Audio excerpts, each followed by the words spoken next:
আসসালামু আলাইকুম। আশা করি সবাই ভালো আছেন। সবাইকে জানাই ঈদ উল ফিতরের শুভেচ্ছা, ঈদ মোবারক। আমরা যারা শহরে থাকি এবং ঈদের সময় বাড়ি আসি, তারা একটু চেষ্টা করি এইরকম খুব সুন্দর একটা নিরিবিলি পরিবেশে সময় স্পেন্ড করার। অ্যান্ড সেরকম একটা জায়গায় আসছি আজকে ঈদের দিন। এই যে আমার বন্ধুবান্ধব সব এই পাশে আছে, আর যশোরে আসবেন আর খেজুর গাছ, তাল গাছ এইরকম একটা জায়গায় আসবেন না, তা কি হইতে পারে বলেন? এই জায়গাটা খুব খুব সুন্দর। আমি এই জায়গাটায় আগে কখনো আসি নাই, বাট ওরা আজকে আমাকে এই জায়গায় নিয়ে আসলো। And এই যে গাছটা দেখতেছেন না, এই গাছটা হলো জাম গাছ। আমি এত বড় জাম গাছ আগে কখনো দেখি নাই। যাই হোক, এই জায়গাটা আপনাদের একটু ঘুরে দেখাই। পরিবেশটা এত পরিমাণে সুন্দর, আসলেই ভাই বলার বাইরে। আমি যে জাম গাছটার কথা বললাম, এরকম জাম গাছ আগে কখনো দেখছেন কি না আমাকে একটু জানাবেন। দেখছেন? অবস্থা দেখছেন? এই পাশে গাড়ি আছে আমাদের, প্রায় 6-7টা গাড়ি নিয়ে বেরোইছি। এপাশে সবাই সবার মতো করে আড্ডা মারতেছে। এই যে আমাদের রাব্বি কাকুরে মোটামুটি সবাই চেনে। কি গাছ এটা? বন্ধু বান্ধবের সাথে থাকলে আসলে একটা অন্যরকম মজা থাকে। বিশেষ করে এলাকার যে বন্ধুগুলো আছে, তারা কিন্তু অন্যরকম একটা ভাইব দেয়। আপনার যতই মানে কোয়ালিক থাকুক, ভার্সিটির ফ্রেন্ড থাকুক বা যাই থাকুক না কেন, এলাকার যাদের সাথে ছোটোবেলা থেকে বড় হয়েছেন, তাদের সাথে ঘোরার একটা মজাই আলাদা। আমি চেষ্টা করি প্রত্যেকবার এই ব্যাচটা নিয়ে, বিশেষ করে আমরা যারা ছোটোর থেকে একসাথে বড় হয়েছি, এই যে 12-15 জন, বিকালবেলা হয়তো বা আরও হবে, এদের নিয়ে একসাথে আসলে ঘোরা। এই পাশে আপনাদের একটু দেখাই, এই পাশে হচ্ছে বড় করে একটা পুকুর আছে। মেবি আমার যতদূর মনে হইতেছে এটা একটা শ্মশান ঘাট টাইপের আর কি। এই পাশে একটা মন্দির আছে, আর এই পাশে বিরাট বড় একটা বট গাছ আছে। চলুন আপনাদের এইটা একটু দেখাই নিয়ে আসি। এখানে বট গাছের ফলগুলো একদম পুরো লাল লাল হয়ে রয়েছে, আর বট গাছে এত পরিমাণ পাখি, আপনারা হয়তো ভাই যে কিচিরমিচের আওয়াজ শুনতে পারতেছেন। পরিবেশটা কিন্তু সেই লাগতেছে ভাই। বট গাছটা হিউজ বলতে মোটামুটি ভালো বড়ই আছে। এর থেকে বড় বড় বট গাছও হচ্ছে আমাদের যশোরে আছে, বাট এই জায়গাটা একদম পুরো নিরিবিলি, একদম ঠান্ডা, কোনো কোলাহল নাই, একদম চুপচাপ। এবার একটা পাখি দেখলাম পুরা হলুদ, কি পাখি আসলে আমি এটা নাম জানি না, বাট জায়গাটা কিন্তু বেশ সুন্দর আর নিরিবিলি। এই পাশ থেকে হচ্ছে এই যে পুকুরে নামার জন্য একটা ব্যবস্থা করা আছে। গ্রামের এই ধরনের পুকুর কিন্তু থাকে, গ্রামে এর থেকে আর বড় বড় পুকুর থাকে, যে পাশে হচ্ছে দুই পাশ বাঁধানো, এই পাশ দিয়ে আর এই পাশ দিয়ে, অ্যান্ড তারপরে হচ্ছে নিচে যাইতে হয়। এই জায়গায় যেহেতু আগে কখনো আসি নাই, সেই জন্য এই এলাকাটা সম্পর্কে বিশেষ একটা ধারণা আমার নেই, তবে জায়গাটা খুব সুন্দর লাগছে। বিশেষ করে এক জায়গায় মানে নিরিবিলি বসার জন্য। আমার বেশ কয়েকটা ব্যাচ আছে যশোরে, তার মধ্যে এই ব্যাচের সাথে একদিন সময় দিই, হারুনরা আছে, হারুনদের ব্যাচের সাথে একদিন সময় দিই। মোটামুটি ঈদটা আমার এইভাবেই যায়। তবে এর থেকেও বেশি হইল যে আমি আমার ফ্যামিলিকে সময় দেওয়ার চেষ্টাটা একটু বেশি করি। সকালবেলা নামাজ কালাম পড়ে এসে, কবর জিয়ারত করে এসে, এরপরে আম্মুদের সাথে বসে খাওয়া দাওয়া করে, রেস্ট নিয়ে গল্প টল্প করে তারপরে বের হয়েছি। এখন ঘড়িতে সময় হচ্ছে একদম কাটাই 12টা। এখন দেখি করা যায়। এরা আর কোন প্ল্যান করছে, কোথায় কোথায় যাবে, যেখানে যাবে আপনাদের সেই জায়গাগুলোতে নিয়ে যাব। তো ভিডিওর সাথেই থাকেন, আশা করি আপনাদের এরকম নিরিবিলি খুব সুন্দর সুন্দর পরিবেশ দেখাইতে পারবো। আমরা এই জায়গা থেকে বের হয়ে যাচ্ছি এখন। জায়গাটা বেশ সুন্দর ছিল। এখানে কিছু ছোটো ভাই আছে, এরা হচ্ছে আমাদের ছবি তুলে দিল। আসলে সমস্যা নাই, লজ্জা পাইতেছে, খুব ভালো ছবি তোলে। তোমার নাম কি ভাইয়া?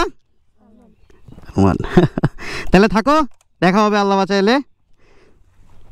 জায়গাটা বেশ সুন্দর, ইনশাল্লাহ চেষ্টা করব পরের বার যখন আসি এই জায়গাটায় এসে হচ্ছে আড্ডা দেওয়ার। কারণ হইতেছে শহরের কোলাহল থেকে মনে করেন যে বের হয়ে যদি যাওয়া যায় না ভাই, তাইলে সেই জিনিসটা হচ্ছে সব থেকে বেশি মজা লাগে। কারণ আমরা সবসময় এই শহরের কোলাহলের মধ্যেই থাকি। ওঠো। বিসমিল্লাহির রহমানির রহিম।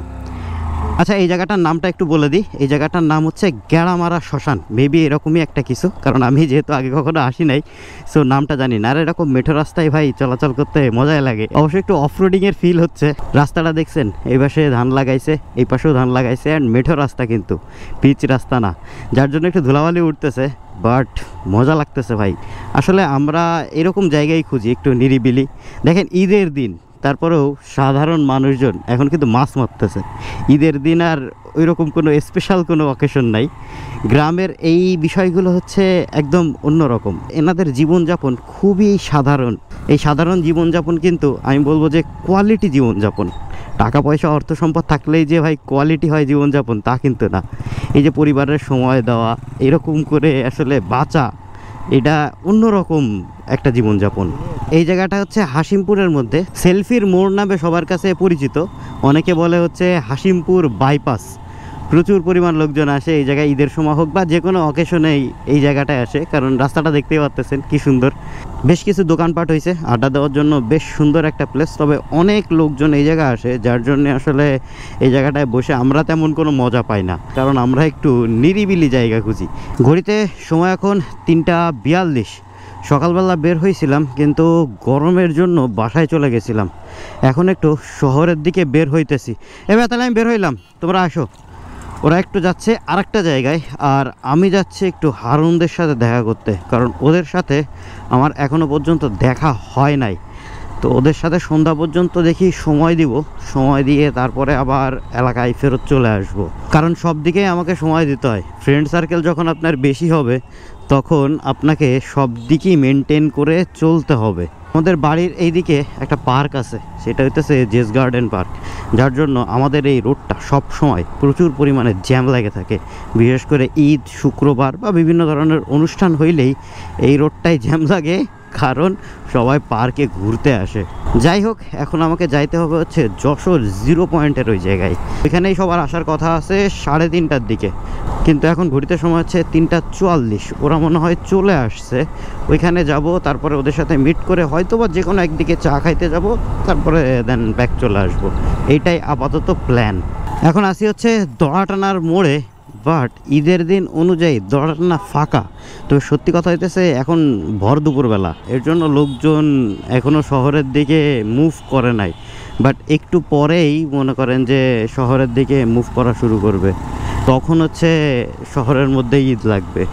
এই যে বাম পাশেই দেখতে পাচ্ছেন যশোর কালেক্টরেট ভবন, এটা হইতেছে যশোরের একটা ঐতিহ্য, এবং এই এরিয়াটা বিশেষ করে খুবই সুন্দর লাগে আমার কাছে, বিশেষ করে এই কোট পার্কটা। এখন মেবি হচ্ছে রাত্রেবেলা হয়তো বা ঢুকতে দেয় না, বাট একটা টাইমে ছিল রাত্রেও এর মধ্যে ঢুকতে দিত, এবং আড্ডা হইতো আমাদের প্রচুর। আর এইটারে বলে হচ্ছে প্যারিস রোড। এইবার ঈদ অনুযায়ী তেমন কোনো সাজানো গোছানো দেখতেছি না। আসলে আমি জানি না যশোরে কীরকম কী দেখি হয়, তবে অন্যান্যবার ঈদ হইলে এই জায়গাটা সাজায় খুব, মানে সুন্দর করে প্রিপেয়ার্ড করে। বাট এইবার দেখতেছি ঈদ উপলক্ষে কোনো সাজাসাজি নাই, কোনো কিছু নাই। তবে ঢাকায় এবার বেশ বড় করে প্রোগ্রাম হয়েছে। ঢাকায় যদি থাকতাম তাহলে আপনাদের দেখাইতাম। আমরা এটারই হচ্ছে যশোর 0 পয়েন্ট বলি, অনেকেই আবার ওই পাশে আর একটাকে বলে, এখন যে যেটারে বলে আর কি। এখন ফোন দিতে হবে, ফোন দিয়ে দেখতে হবে কে কোন জায়গায় আছে। তাইলে এখন ডেস্টিনেশন কোন জায়গায়? ডেস্টিনেশন কোন জায়গায়? বুক ভরা বাউর। এইবার ঠিক করে কয়টা 0 পয়েন্ট নাকি? তুই ঠিক করে কয়টা 0 পয়েন্ট নাকি? এই জায়গাটারে কেউ বলে খেজুরতলা, কেউ বলে 0 পয়েন্ট, কেউ বলে বাচ্চা বৈশালের পিছনে, মানে কেউ বলে স্টেডিয়াম রোড, মানে পাগলের মতো অবস্থা। আবার যশোরের 0 পয়েন্ট আবার ওই পাশে আর একটা আছে। এর জন্য আমরা মোটামুটি কনফিউজ হয়ে গেছি যে 0 পয়েন্ট কোনটা। যাই হোক, এখন যাব হচ্ছে বুক ভরা বাউড়ে। আরও সবাই আসার কথা ছিল, কয়েকজন মিসিং। এখন দেখা যাক, ওরা যদি ওই পর্যন্ত যাইতে পারে তাহলে তো ওদের সাথে মিট হবেই। বিসমিল্লাহির রহমানির রহিম, চলো যাওয়া যাক। এটা হচ্ছে যশোর পৌর পার্ক, এর মধ্যেও বেশ সুন্দর করে সাজাইছে এবং প্রচুর পরিমাণ লোকজন হয় এই জায়গাটায়। আমি এই দিকেও মেলা দিন পরে আসলাম, প্রচুর পরিমাণ দোকানপাট হয়ে গেছে এই দিকেও। এই রোডটায় অনেক কিছুই আছে। এটা হইতেছে আমাদের যশোরের জিমনেশিয়াম, আর সামনে হইতেছে আমেনা খাতুন স্মৃতি ক্রিকেট গ্যালারি, মানে আমাদের যশোরের যে স্টেডিয়ামটা সেইটা হইতেছে এই জায়গাটা, এই জন্য ওইটারেও বলে হচ্ছে স্টেডিয়াম রোড। আর তার পাশেই আছে এই পাশে MM college, Michael Madhusudan Dutta college. MM college সম্পর্কে বাংলাদেশের অনেকেই জানে। সত্যি কথা হলো যেটা, যশোরের মাইকেল মধুসূদন দত্ত কলেজ অনেক নাম করা। যশোরে যারা আসছে বা যশোর সম্পর্কে যারা টুকিটাকি জানে, তারা MM কলেজের নামটা সবাই জানে। আমাদের যাইতে যাইতে একটু লেট হয়ে গেল, কারণ এরপরে আমাদের সাথে অ্যাড হয়েছে শান্ত মামা, রিঙ্কু আর মুন্না। এই তিনজনের জন্য আরও দেরি হয়ে গেল। ঘড়িতে সময় হচ্ছে 5:16।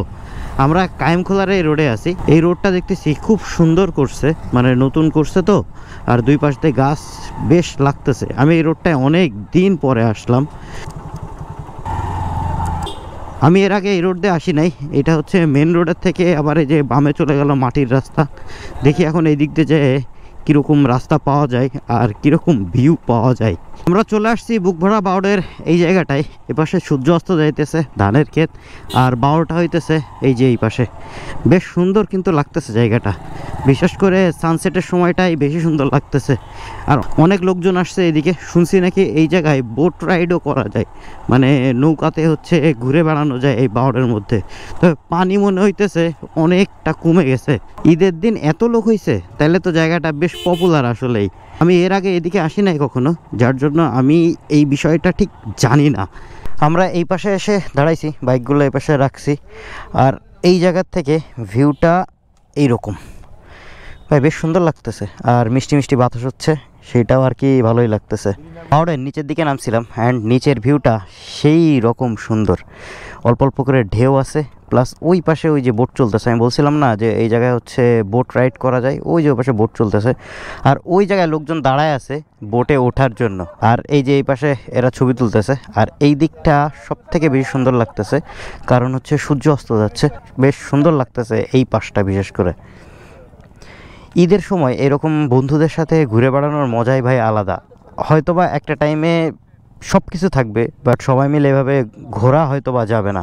যার কারণে চেষ্টা করবেন আপনারা যতটুকু সময় পান, বিশেষ করে ফ্রেন্ড সার্কেলের সময় দেওয়া। যখন আপনি একদম খুব ব্যস্ত হয়ে যাবেন, তখন কিন্তু এই রকম মোমেন্ট আপনারা আর পাবেন না।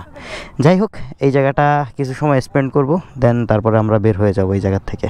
এই জায়গার থেকে বের হয়ে যাচ্ছি, ঘড়িতে সময় হচ্ছে 6টা 1।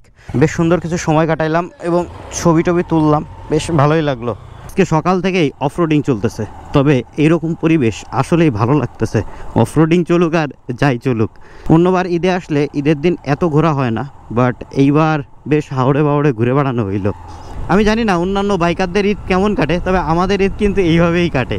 এই রাস্তায় রাস্তায় বাইক চালানো, এই জায়গা ওই জায়গা ঘুরে দেখা, বন্ধুদের সাথে আড্ডা দেওয়া, চায়ের দোকানে আড্ডা দেওয়া, এইভাবেই আমাদের ঈদের দিনটা কাটে। অন্যান্যবারও এইভাবেই কাটছে, অ্যান্ড এইবারও তার ব্যতিক্রম কোনো কিছুই হয়নি।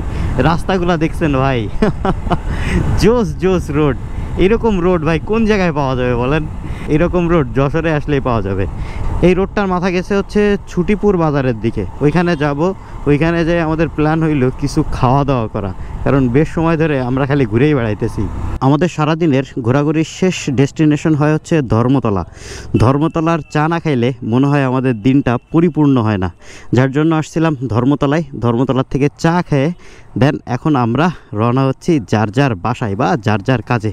যাওয়ার সময় বলতেছিলাম যে প্যারিস রোডের মুখে বা দড়াটানার এইদিকে সন্ধ্যার পরে প্রচুর পরিমাণে লোকজন থাকে। দেখেন জ্যাম লেগে গেছে ভাই, এটা হচ্ছে জানাশোনা কথা, বাট আমি এই রোড দিয়ে এসে ফাইসে গেছি। আমি বাসার দিকে যাব, সবাই যে যার মতো করে চলে গেছে এবং আমিও ফেরত যাচ্ছি এলাকায়।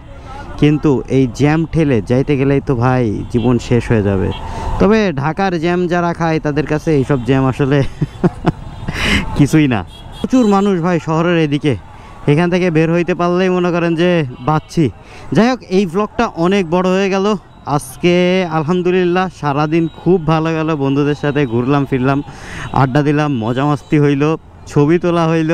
এরকম দিন মানুষের জীবনে মেমোরেবল হয়ে থাকে। জানি না অদূর ভবিষ্যতে এরকম দিন পার করতে পারবো কিনা, বা এরকম বন্ধু বান্ধবের সাথে সময় কাটাইতে পারবো কিনা, কারণ দিন যত যাচ্ছে দায়িত্ব তত বাড়তেছে, কাজ তত বাড়তেছে, সময় আসলে দেওয়ার পরিমাণটা কমে যাচ্ছে। আপনারাও যারা আমার এজে আছেন বা এরকম টাইম স্পেন্ড করতে পারেন, তারা ভাই করে নেন, কারণ ভবিষ্যতে কখন কি হয়ে যাবে উপরআল্লাহই জানে। এই ব্লগটা এই জায়গায় শেষ করে দিচ্ছি। ব্লগটা কেমন লাগলো অবশ্যই জানাবেন, আর যদি ব্লগটা ভালো লাগে থাকে তাহলে অবশ্যই একটা লাইক দিয়ে দিবেন। আর এমন ব্লগ বা ভিডিও আরও দেখতে চাইলে আমার ফেসবুক পেজটা ফলো করতে পারেন, ইউটিউব চ্যানেলটা সাবস্ক্রাইব করতে পারেন। আর যতদিন না নতুন একটা ভিডিও বা ব্লগ আসতেছে, ততদিন সবাই থাকবেন ভালো, সবাই থাকবেন সুস্থ, দোয়া করবেন আমার জন্য। আসসালামু আলাইকুম, আল্লাহ হাফেজ।